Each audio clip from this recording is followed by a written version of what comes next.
I don't think it's fair to your clients to be Googling how to run a Facebook ad while charging them thousands of dollars to run Facebook ads. Hello, what's up? And welcome back to another episode of the Freelance Friday podcast. I'm your host, Latasha James. You can find me at the Latasha James on Instagram, on Twitter, on TikTok, on pretty much anywhere that you'd like to find me. And today I am answering a question. Really, I'm waging war with the internet. Oh, I might get ratioed in the ratings. So if you like me, if you like this content, please be sure to thumbs up the video. If you're on YouTube, I want to talk about this whole no experience thing. I see it all over YouTube and all over the internet, kind of this promise that you can become a six-figure business owner, a high-performing social media manager, a booked-out coach, all these things without experience. And I want to talk specifically about the social media manager thing. As a lot of you know, that is how I started my freelance career. It's not the only thing I do anymore, or really a lot of what I do anymore. I do a lot of strategy, I do a lot of coaching, I do a lot of courses and online education. But that is how I got my start as a freelancer. And I don't think you can be a high-performing. Let me rephrase this. I think you can be one. I'm not ever going to stomp on anyone's dreams, but I don't think we should necessarily encourage being a six-figure business owner or high-performing social media manager without experience. Stick with me though, okay? If you just came here for the answer of if I believe that's possible or not, bye, I'll see you next time. But if you want some context, stick with me because I definitely have thoughts. Now, I'm not saying that you need to have corporate social media management experience like I do, or that you need to have went to school for marketing or PR or something like that. I didn't. I'm not saying that you need to have worked with 20 clients before you get your first paying client. I'm not saying that you need to know the most or be the best ever to be successful and to market yourself effectively and run a savvy, smart, profitable business, okay? But, what I am going to say is when I go to get my hair cut, I don't want to get my hair cut by somebody who has no experience. If I do, and actually I kind of have, I've went to hair schools before, cosmetology schools, and they'll do like really cheap haircuts for basically portfolio projects. That's something that you can do as a social media manager. Doctors, I'm not going to go to a doctor, say, hey, I think I broke my arm. And he's like, I have no experience with broken arms, but let's try to pop it back into place, right? I'm not going to do that. But I will say yes when the doctor says, hey, can this intern sit in on this appointment? So keep those things in mind. I get it. As a social media manager, no, we are not fixing broken bones or potentially messing up someone's hairdo, dyeing someone's hair and frying it off, right? The risk maybe is a little lower, but I would argue it might even be the same besides health. There's nothing that can, rival health, obviously. But we are impacting companies' potential revenue, their reputations, their PR. We have the potential to have really big impacts. And if not taken seriously, it can be really bad or it can be really good. And so I want you all to do things the right way. I want to tell you another story real quick before I get into the tips of how to actually get experience. I was meeting with this guy one time. It wasn't even my prospective client. It was like one of my friends, and he was going to subcontract me. And I remember, I don't know why, I'll just never forget this guy saying this. He said, well, you guys, you put on a really good deal, basically. You guys are really good at this. This sounds amazing, what you're telling me you're going to do for me. But you guys are marketers.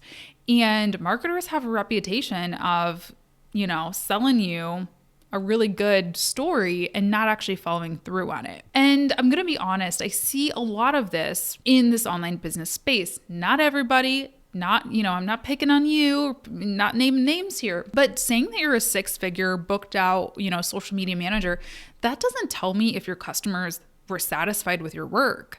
That doesn't tell me if you even completed projects. That doesn't tell me anything about, your quality of work. And I really think it is important that we do things the right way, if not for us and our own businesses and getting repeat clients and getting referrals. Referrals are always going to be the highest converting type of lead you can get and usually the easiest to work with, in my experience at least. If not for those reasons, but just for the industry as a whole. I don't want people to hear social media freelancer and think scammer, which unfortunately Some people do. If you look around Twitter and see what people say about us, it's not always nice. And I don't always agree with that. And I don't agree with what that guy said necessarily.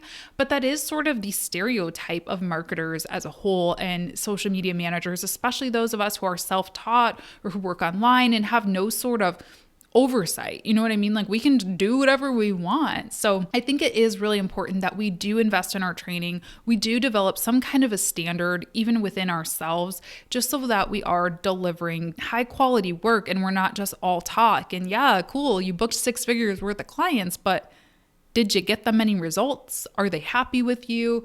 Let me see some examples, and so on and so forth. Okay, so in this episode, I want to talk about 3 different ways that you can get social media management experience if you're looking to become a social media freelancer and start your own business. The first way is my way, the way that I got my first experience, and that's through personal case studies or personal projects. I did a whole episode, I'll link it, about my entrepreneurial story if you want to check that out. Have tea and sit back. It's kind of a long story time. But basically, I started blogging just because I liked it. And then I started YouTube just because I liked it. And it sort of turned into a writing gig, which then turned into a social media copywriting gig. And then, it just kind of snowballed from there into doing full-fledged social media strategies. So you can totally do that. If you enjoy the writing aspect of social media, start a blog. If you enjoy the photography and, content creation aspect, start taking photos. Start taking photos of things for free. Canon, you want to take a photo of this lens and tag Canon in it? Who knows? Maybe they'll see you too. And if it's really good, they'll hire you. Or at the very least, it's just as serving as some sample of your work. You know what I mean? So that is a good way that you can kind of get started. I also, back when I was in college, I started this Instagram account. It was called As Seen in Kalamazoo, which was my hometown, is my hometown. And I just took photos around the city and grew the account a little bit. And by a little bit, I mean, 100 followers. It wasn't anything huge, but if somebody did say, hey, have you ever grown an Instagram account? And this is back when Instagram was brand new. I could say, yeah, that wasn't just about me, because I do think it is important, even if you have a personal project, to sort of prove that you can grow something that isn't you, because your client isn't going to be you necessarily. So it is important to have that kind of step back, if you will. So that's one thing that you can do. You can get started on that right now. If you want to be a social media manager, start an Instagram account about social media marketing, start a podcast. That's a great demonstration of your skill set. If you can build out a content calendar for a podcast, create some videograms, create some graphics, write some copy for it, there you go. You have a portfolio piece right there, and it's free. You don't have to ask anyone, just create something. You can also do, number 2, is portfolio projects. So portfolio projects are essentially going to be projects or clients that you take on for a very low cost or maybe even for free. A lot of people get their first portfolio projects through family. Maybe your family has, your aunt has an art business or something. She's an artist, or you have an uncle who's an author, or maybe you go to church and you ask your church, they don't have any Facebook, they don't have any social media, and they need to start live streaming Sunday service. And you say, hey, I can do this for free if you guys will give me a testimonial and a review and, help me get some stuff in my portfolio. There's a lot of different ways that you can do this. It's basically volunteering or low cost work, essentially, to just kind of get your foot in the door. And I know that some people don't believe in this, but it's like an internship. If you ask me, I did an internship as well. I did get paid for it, but I got paid $10 an hour. So it wasn't much. I mean, I was very grateful to have worked a paid internship in college, but it was an internship. And so that's essentially what a portfolio project is going to be. It's going to be low cost or free in exchange for getting you that experience. My tips for portfolio projects, though, are to, number 1, make sure that they are what you want to do. Don't let somebody rope you into, oh yeah, Latasha said she wants to be a social media manager, so I have this blog post that needs to be edited. She can do that for free. No, that's not social media management. That's not what I want to do. Make sure that it is really on target with what you want to offer so that you have that proof of concept that you're delivering. Similarly, when it comes to niche, the church example, maybe you really don't want to work with faith-based organizations or churches or nonprofits or community things in that sort of space. You don't really want to do that. You don't want to offer that for your paid offer. So maybe that isn't the greatest option. Maybe you should actually go out and try to look for a private individual who more matches your ideal client. Because if I want to work with t-shirt companies, I want to have another t-shirt company example so that they can really envision themselves working with me when I showcase my portfolio. So be picky about that. It's free or very low cost, so you can be picky. Like, you should be in the driver's seat. You shouldn't be taking anything that you can get. Some great places to find portfolio projects besides friends, family, community are Facebook groups. I did a whole podcast episode on Facebook groups. You can check that out and check out some of the specific groups that I mentioned in the description box of that. But there's some good ones that I would probably lean on for sure. Now, you also, for a portfolio project, are going to want to have a start date and an end date. Don't say, okay, church, okay, person I know, okay, auntie, uncle, I am going to do your social media, period. No, I am going to create a content calendar for 1 month. I am going to create 10 pieces of content for you. I'm going to set up one Facebook Live. I am going to do one photo shoot, and so on and so forth. Make it a start and an end thing, because you don't want to get sucked into doing your aunt's social media for 2 years for free or for $200 a month or whatever. So make sure that it has a start and end date. Also make sure that it is work that you know you can do, especially if they're paying you, even if it's just a little bit. You want to make sure it's something that you can do like clockwork. You don't need to research a ton. It should be easy for you if you're going to be presumably doing this for free or for cheap. And it should also be something that they're going to give you a really good review on. You don't want something that people are going to be like, oh yeah, she actually crashed our sound system trying to do that Facebook Live, or, she lost a bunch of followers because she was posting offensive content. You want to do something that you know that you can do pretty well. And then have a plan for offboarding. Make sure to send them a survey. I like HoneyBook. I'll leave my HoneyBook link down below. You can get 50% off HoneyBook with that link. And I like to create offboarding surveys on there so you can ask people, hey, what did you think about my communication process? What did you think about the quality of my content? What did you think about, my responsiveness? Whatever questions you want to add in there. And then you can also add a line item for a testimonial and let them know at the upfront when you're doing this portfolio project, hey, I'm going to be asking you for a testimonial at the end if you're happy with my work. And that is going to be some of your best marketing material to go ahead and get a paid client. And you really only, you don't need 20,000 testimonials. One really good one can work. 2 good ones can definitely work. 3 pretty good ones can work. You know what I mean? So you don't need to have 20,000. You don't need to work for free for a year or 6 months or 3 months. You can say month 1 of being a freelancer, I'm going to do 2 portfolio projects. And then, on that 3rd week, 2nd week, whatever, I'm going to actually start pitching to paying clients. Okay. So that's portfolio projects. Now, the other thing that you can do is educate yourself. And I think you should do this regardless, even if you've had a bunch of clients. Like I said, education does not have to be going to a 4-year college or even a 2-year college or going to college at all. I loved going to college. I mean, I kind of didn't like it when I was in there, but I'm glad that I went. I think I learned a lot about professionalism and people skills and conquering some of my fears of public speaking and things like that in college, but it's not right for everybody. And furthermore, I fully understand my privilege of being able to go. I was very fortunate to have been raised in this city that randomly, by some weird stroke of luck, gave out scholarships for people who went to my school, which is random. I understand that doesn't happen for everybody. If that didn't happen for me, I don't know if I would have went to college. I was not raised with money at all. So unless I would have qualified for an academic scholarship, I don't know that I would have went.